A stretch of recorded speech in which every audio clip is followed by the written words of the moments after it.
আমার নিজের জীবনের সবচেয়ে বড় শত্রু আমি নিজেই। কারণ এই পৃথিবীতে কেউ আমাকে যতটা আঘাত দেয়নি, তার চেয়ে বহু গুণ বেশি আমি নিজেকেই আঘাত করেছি।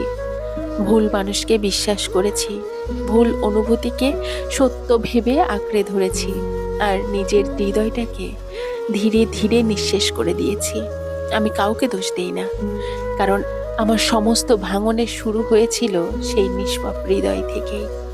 যে হৃদয় একদিন ভালোবাসার স্বপ্ন দেখেছিল, আর পরদিন সেই একই হাতের নিঃশব্দ শূন্যতায় ছুঁড়ে ফেলা হয়েছিল।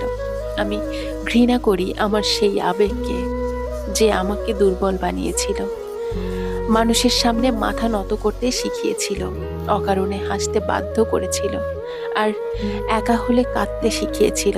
সবচেয়ে বেশি ঘৃণা করি নিজেকেই, কারণ আমি নিজের সাথে করা প্রতিটা প্রতিশ্রুতি ভেঙেছি এবং নিজেকেই সবচেয়ে বেশি ঠকিয়েছি।